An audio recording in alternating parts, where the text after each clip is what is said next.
Kita mulakan dengan bacaan Ummul Kitab Al-Fatihah.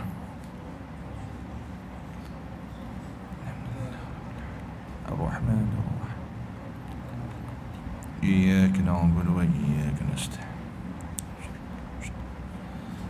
Shiratal ladzina an'amta 'alaihim.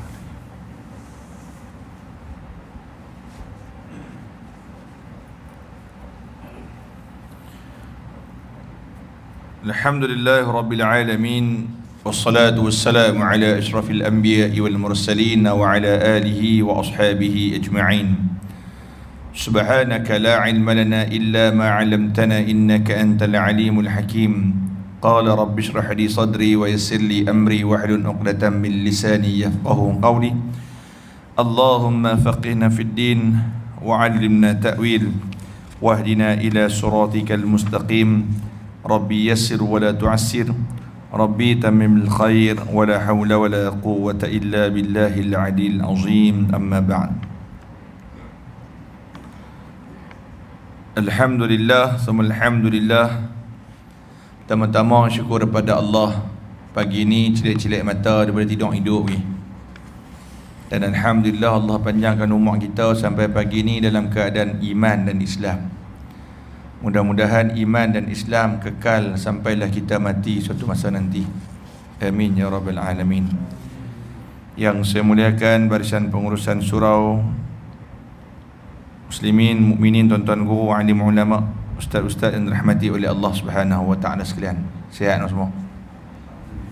Alhamdulillah. Insya-Allah kita akan sambung kitab Munyatul Musalli pada muka surat yang ke-56 57.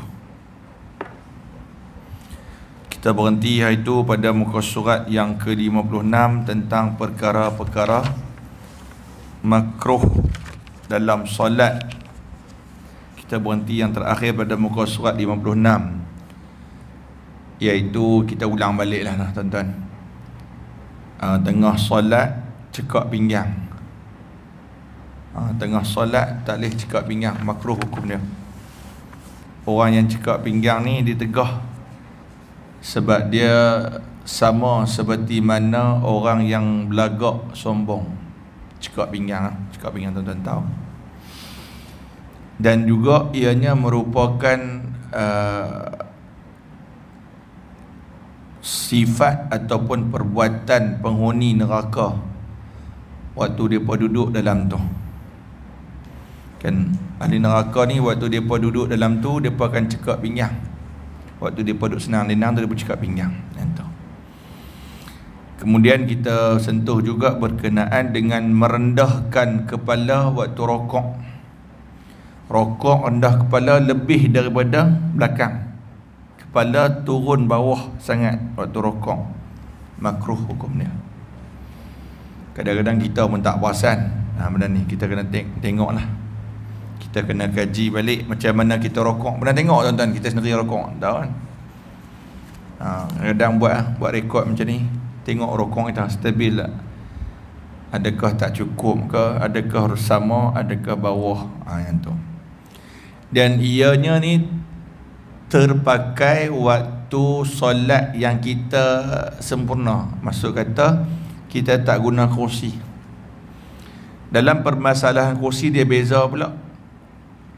Kalau tuan-tuan yang jenis tak boleh rokok, kita akan duduk atas kursi dia, ataupun tak boleh nak qiyam sembahyang atas kursi.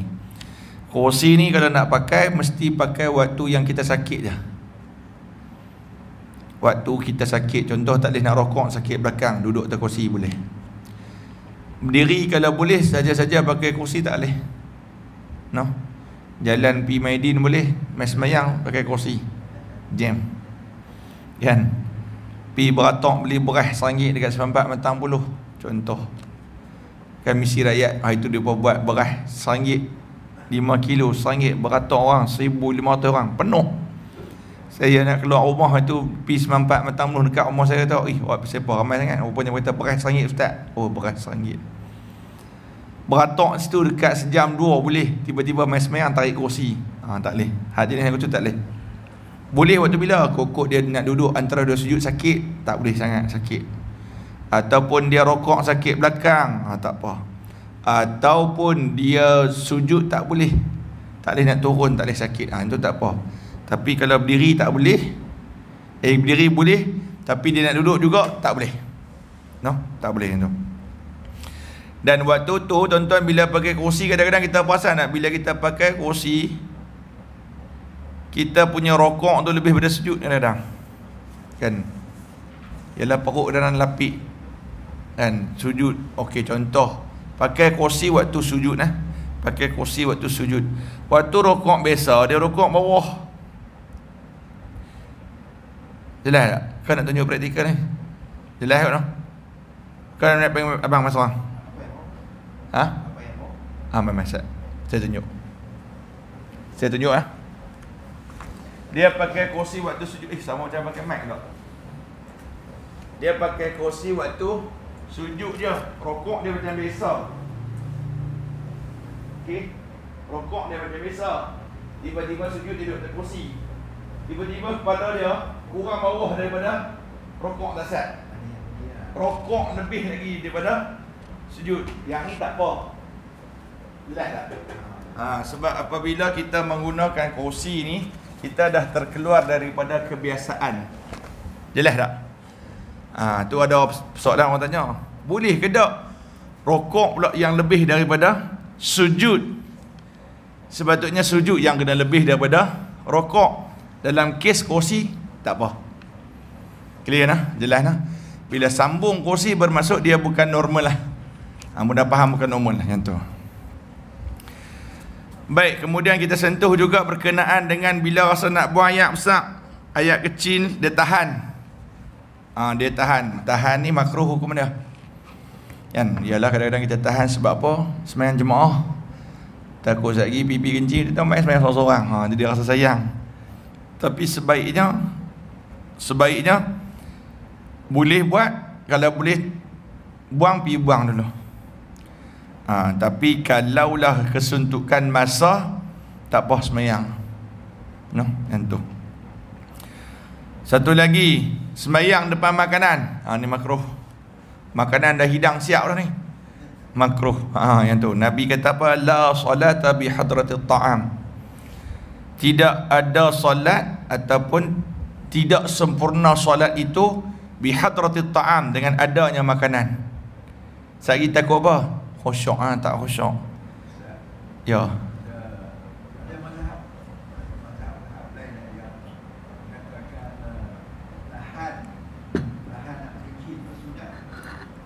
Wallahu a'lam. Wallahu a'lam. Mungkin saya tak tahu tu. Itu. Tapi dalam mazhab Syafi'i, ya, memang makruh hukum dia tahan kencing. Itu. Bagus juga lah ni, duduk mengaji banyak mazhab ni bagus. Tambah-tambah yang baru-baru ni kes pasal akad nikah, kan? Akad nikah punya pasal baru ni. Kalau mazhab Syafi'i yang akad nikah lagu tu tak boleh, kan? Kalau kita buka dalam kitab Tuhfatul Muhtaj, dalam kitab Fiqh Al-Minhaji, memang tak boleh akad nikah hanya dengan sebut la buddha. Tidak boleh memadai dengan sebut aku terima, tak boleh. Dia kena sebut sekali dengan zaujataha, isteri dia. Aku terima nikahnya, tunjuk kepada perempuan tu. Yang tu. Itu dalam qaul mu'tamad Imam Syafi'i. Tapi jumhur kata tak apa. Jumhur ulama kata tidak ada masalah. Cumanya ialah, alhamdulillah, dan ni mula nak pakai jumhur. Lepas ni kalau orang sambut Maulidur Rasul, jangan marah, sebab jumhur kata boleh. Sebab orang yang duk sebelum ni kata tak boleh pakai jumhur, depa duk kata macam-macam. Tuan-tuan jelas apa saya cakap Sebelum ni kita sambut Maulidur Rasul, depa kata benda tu bid'ah, Nabi tak buat. Berkenaan depa kata apa? Contoh lagi, talqin, jumhur kata sunat. Depa kata Nabi tak buat. Tiba-tiba tang angkat nikah lagu tu pakai jumhur pula. Setiap bila nak pakai jumhur pula? Sebelum ni bukan hang duk tolak jumhur ke? Yang tu yang orang duk marah tu, kan? Jangan duk campur aduk. Gitulah. Nak pakai betul-betul. Kalau nak pakai satu betul-betul. Tang ni nak pakai yang ni, tang ni pakai ni. Itu tak boleh ya. Tuan-tuan itu baik. Kemudian perkara makruh lagi yang kita sentuh itu semayang dalam bilik ayak. Cerun bukit tengah jalan. Tempat najis lah, tempat kotor dan juga tempat berhala, tempat menyembah berhala.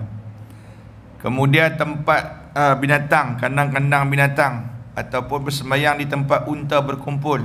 Kandang lah. Jika telah dirobohkan, maka harus alah ataupun bersihkan dia.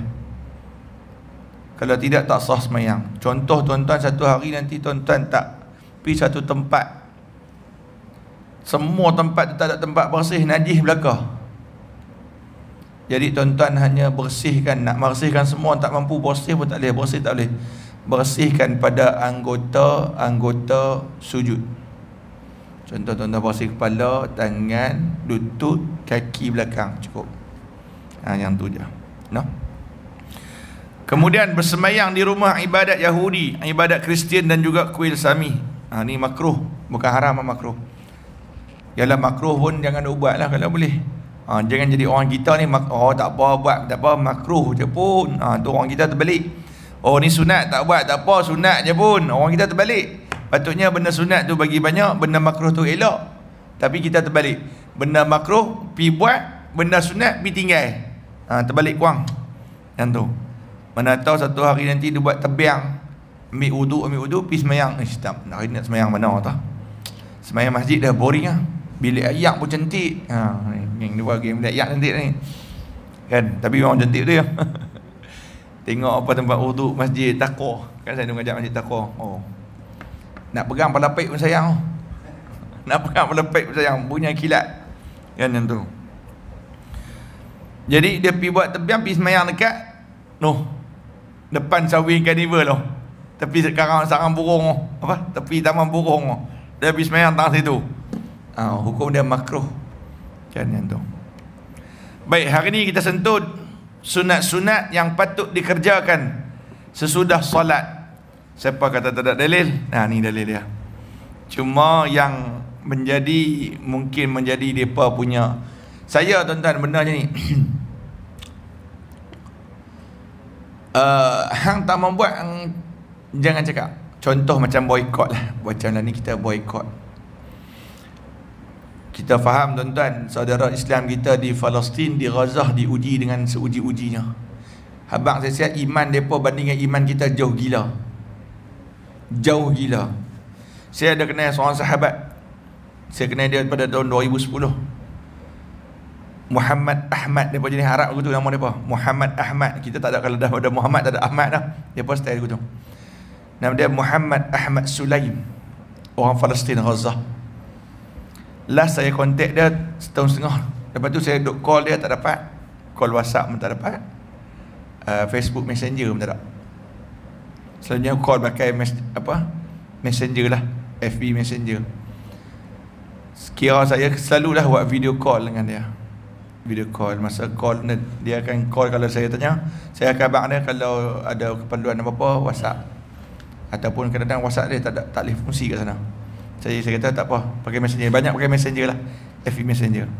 Apa-apa Messenger je. Nanti saya akan buatlah, cari dana apa, bagilah sabar sikit tu. Pernah lah video call dengan dia lebih daripada 10 kali lah. Lebih daripada 10 kali. Kan? Waktu saya video call tak ada lah dengan bom.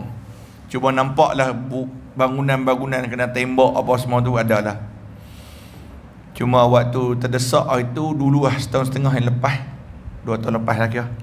Waktu Covid kan, waktu Covid duk video call dia, tanya macam mana sana, pakai mask tak, tanya dia. Dia kata buat tak ada, tak pakai apa. Kami dah biasa untuk menghadapi kematian dah. Kan, hasbunallah, dia kira hasbunallah wa ni'mal wakil, hasbunallah wa ni'mal wakil. Mulut dia pun tak lepas pada kalimah hasbunallah wa ni'mal wakil.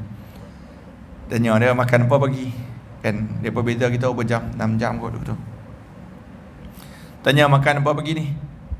Kan, waktu tu kita tengah duk makan nasi kanak. Kan, WhatsApp dah.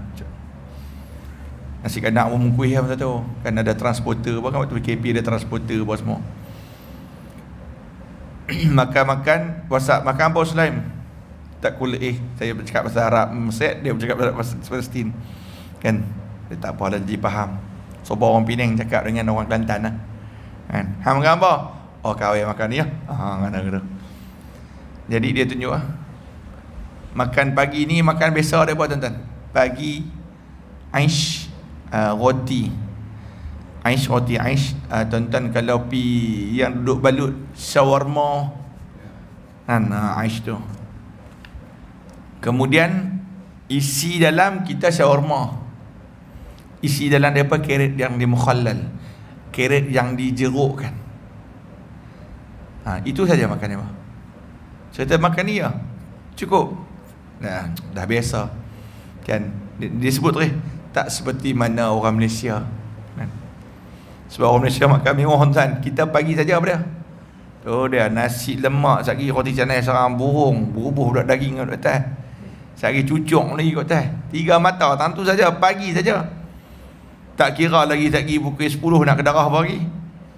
Sekali main lajak pukul 12 pula, nasi kanak Sulaiman, nasi ayam paha belah kanan, sotong buncit 2 ekor, ikan gulai 1, telur obui 1, RM25 5 pang contohlah. Kan? Duk tengok hari-hari tengok teliak tu ni. Hari tu minum. Hari-hari duk buh. Tu tengah hari kita. Tak kira lagi sekali pukul 4 start motor pergi cari mi rebui, cari bihun sup Sungai Dua. Kan? Cari laksa janggui. Makan kita ni makan kita. Malam. Tak kira malam dah lagi nak makan tom yamnya dengan gulai 9 arwana ni apa, gulai kepala ikan apa semua ni. Semua kita pergi buat makan. Saya tanya dia makan apa? Kadang-kadang makan ni tengah hari. Rodak. Kita rodak pun sama, asyak pun sama. Asyak tu makan malam, rodak tu makan tengah hari. Sama. Kalaulah nak beli daging pun kami hanya tunggu orang bagi. Tu pun jarang-jarang sekali dia tak. Dah makan kambing. Sebab tu tuan-tuan, korban dia mahal. Perasan tak? Korban dia lebih kurang kita mahal lagi daripada kita. Memang biasa sebab nak binatang tak banyak nak masuk kat sana. Palestin besar. Hak yang bukan duduk Gaza okey. Yang teruk nak masuk ni tang Gaza ni, Gaza tang Gaza ni. Yang ni yang susah. Kan yang belah-belah tu still okey lagi. Gaza dengan tepi barat. Yang ni yang susah. Kan belah nu dijaga oleh Hamas, belah ni dijaga oleh Fatah. Jadi dua yang berbeza yang tu. Nak masuk susah. Jadi makan apa yang tu? Kan tuan-tuan. Jadi banyaklah doa untuk depa. Kesian depa tu. Depa ujian depa sangat-sangat hebatlah. So kadang-kadang kita buat boikot, tidak. Hak mana tak buat tak duk condemn orang. Dah hang tak buat boikot. Betul orang buat boikot. Alah ni orang Malaysia hangat-hangat tiap ayamnya lah. Sehari Starbucks dia bagi offer 70%. Satu gelas caramel macchiato RM2.5. Nah, macam ni watak tak payah RM2.5. Satu cawan duk biasa Vendi apa nama apa? Vendi apa?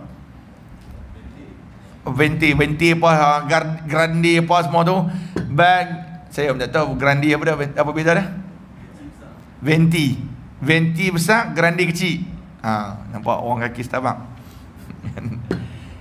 Tak tahu. Venti besar, grande kecil. Okey, venti besar apa dik saya punya? RM20 dah. Kita kira RM20 dah. Ada. Dia buat offer RM9.9. Starbucks ni mana paling dekat? Sawi, beratok sampai Ronbok tu. RM9.9.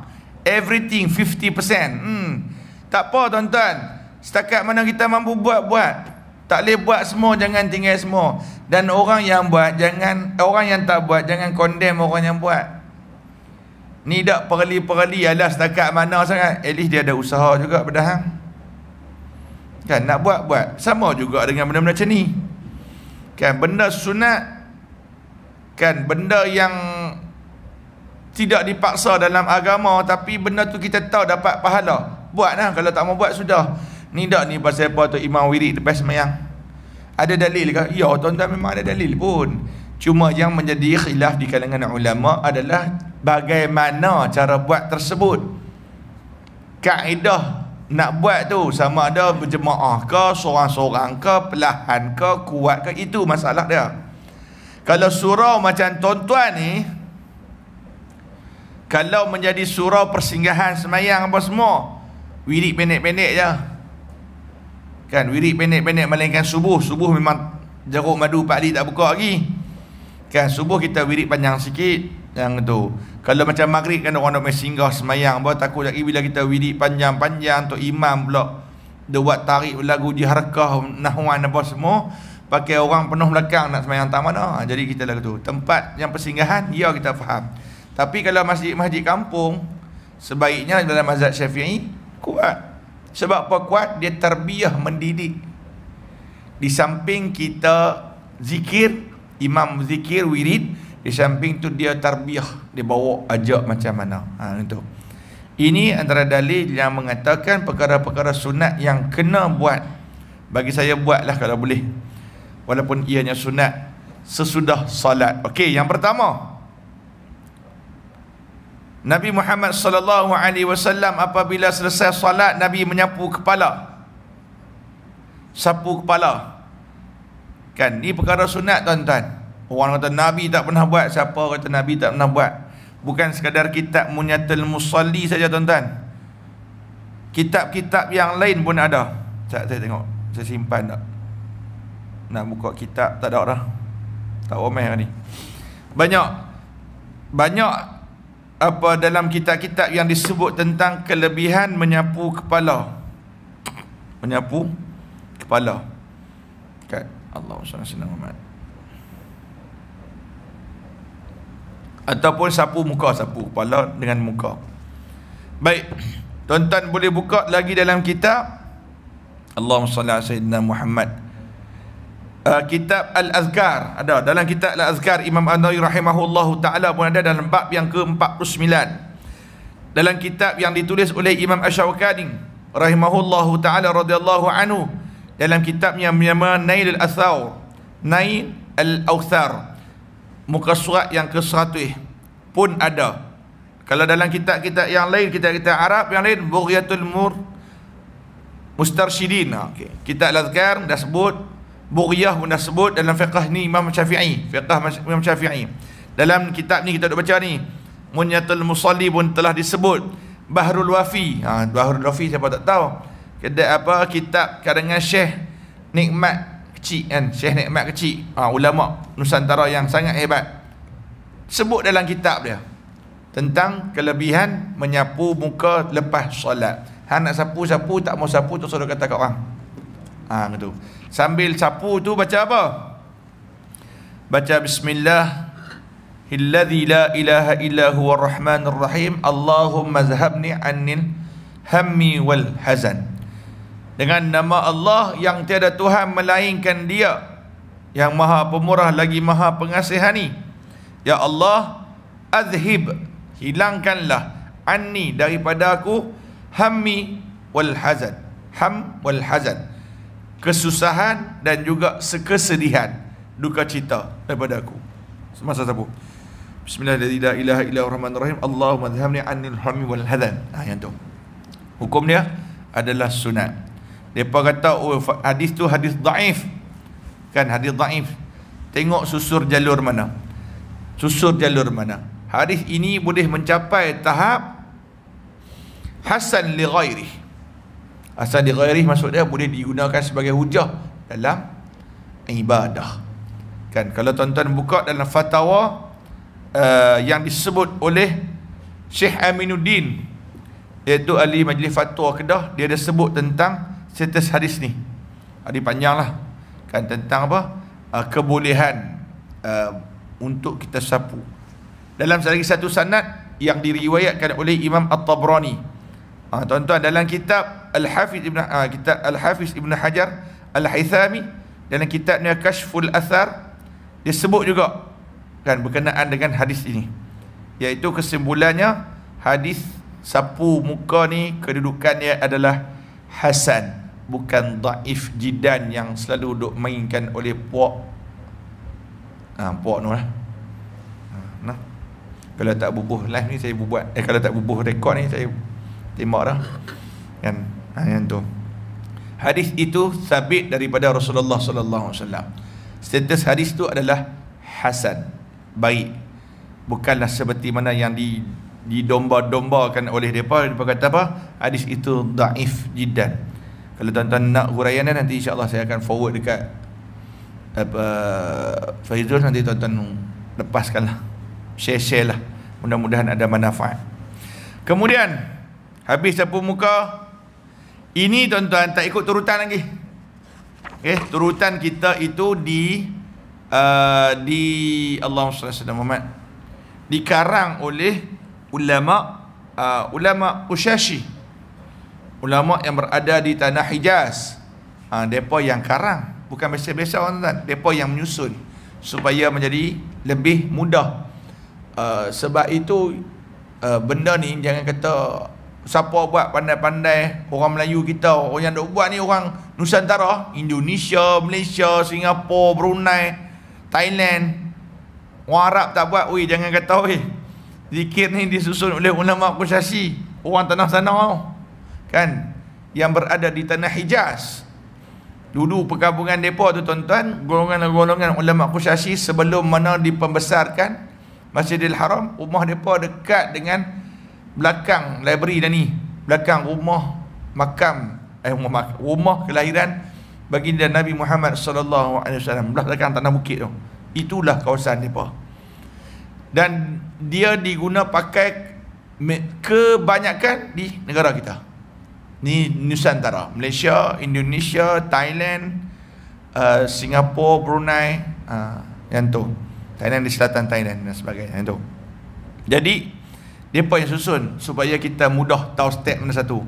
Tiba-tiba tu imam nak tukar step, dia starting Assalamualaikum warahmatullahi wabarakatuh, dia sapu muka. Lepas sapu muka dia terus Allahumma anta salam pun boleh. Tiba-tiba lepas sembahyang terus dia nak Allahu la ilaha illa pun boleh. Lepas sembahyang tiba-tiba subhanallah subhanallah pun boleh, tak ada masalah. Bab susunan tak ada masalah. Ulama saja dia susun aku tu bagi mudah, nampak cantik lah kita, tidak? Nampak cantik kita kan, kita makan pun nak bagi nampak cantik, step by step, potong kiri masuk betul-betul hang tu, betul tak? Kita makan pun ada step, kena ambil kain bubuh dulu bagi nampak step, boleh je tak bubuh lepas semua kan. Yang tu clear tuan-tuan. Baik, antara perkara sunat lagi itu membaca 10 kali 10 kali selepas solat subuh dan maghrib, la ilaha illallah wahdahu la syarikalah, lahul mulk wa lahul hamdu wa huwa ala kulli syai'in qadir, boleh. Lahul mulk wa lahul hamdu yuhyi wa yumit wa huwa ala kulli syai'in qadir, boleh. Ada dua-dua tu boleh sebut. Clear. Jangan lagi ada, sebab ada orang dia baca kitab, dia jumpa la ilaha illallah wahdahu la syarikalah, lahul mulk wa lahul hamdu wa huwa ala kulli syai'in qadir. Dia pergi marah tok imam. Ni tok imam pandai-pandai tambah yuhyi wa yumit pasal apa? Dia baru baca satu kitab, terus dia kata tu, tuan-tuan, kita ni kitab bab ibadah fiqh yang berlemak meluas. Kan kalau tuan-tuan ni kita Munyatul Musalli ni kecil. Kan kecil ni bukan kadang kita tahu, banyak benda aku tak tahu Dah sungguh tuan-tuan. Terus hak kecil ni tu tak buka kitab fiqh hak besar-besar lagi. Kan buka kitab fiqh besar-besar, tahu tuan-tuan lah ni kitab hak kecil pun tuan-tuan senang mengantuk Buka hak kitab besar tuan-tuan rebah terus. Kan ambil bantai tak tepi sambil mengaji. Kona baring. Tuan-tuan yang tu. Tu. Anak siapa tu? Panggil pak lah. Nak minta duit sekolah Tuan-tuan. So boleh belakang, dua-dua boleh. Sama ada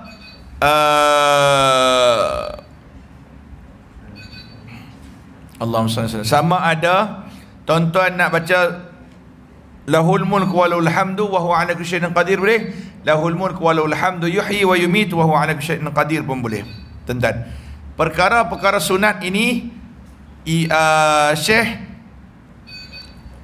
menyebut, Syekh Al-Fatani menyebut, dan diambil ni tuan-tuan, rujukan dia apa tuan-tuan? Bab az-zikru ba'da salah, al-azkar ataupun zikru ba'da salah dalam kitab Sahih Bukhari. Dia sebut dalam kitab Sahih Bukhari yang tu. Jadi tuan-tuan baca berapa kali? Saya ingatkan memang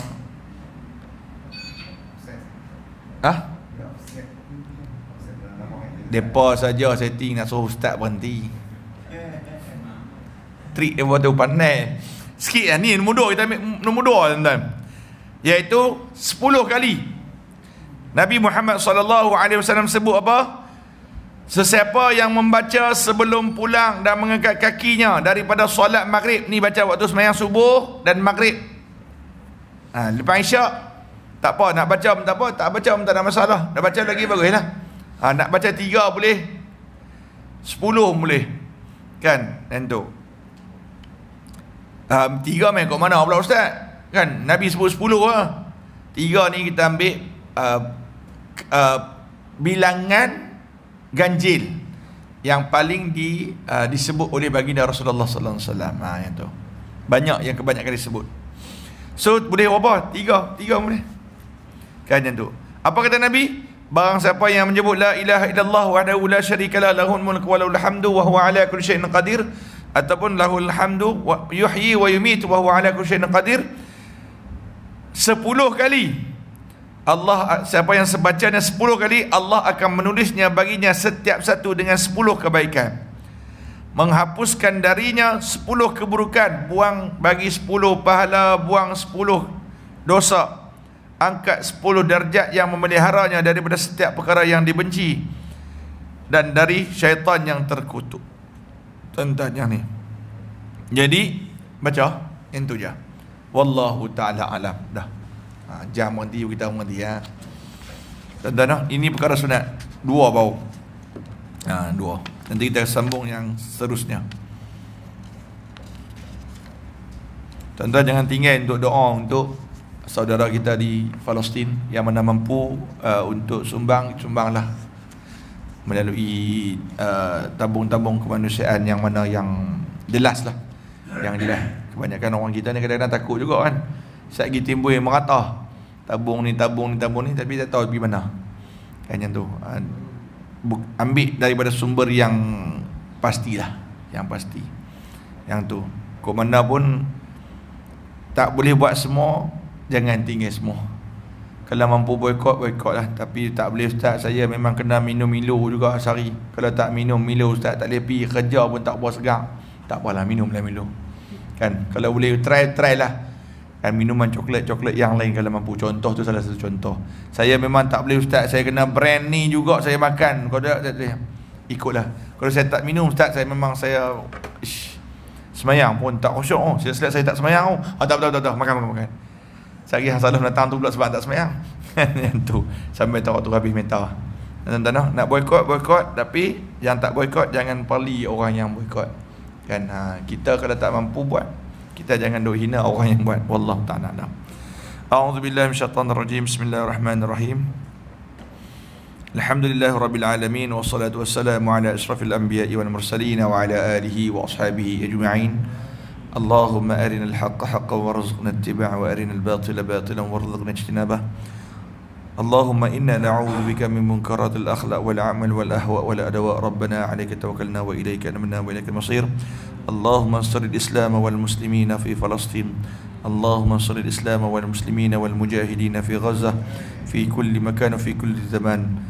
ربنا آتنا في الدنيا حسنة وفي الآخرة حسنة وقنا عذاب النار. وصلى الله على سيدنا محمد وعلى آله وصحبه أجمعين والحمد لله رب العالمين. Yang baik itu daripada Allah Subhanahu wa taala, salah dan silap daripada kalimah saya sendiri. Kita tutup majlis kita dengan kafaratul majlis dan suratul Asr. Subhanakallah bihamdik asyhadu an la ilaha illa anta astaghfiruka wa atubu ilaik. Bismillahirrahmanirrahim. Wal 'asri innal insana lafi khusr illa alladhina amanu wa 'amilus salihati wa tawassaw bil haqq وتواصوا بالصبر. أقول قولي هذا وأستغفر الله العظيم لي ولكم. السلام عليكم ورحمة الله تعالى وبركاته.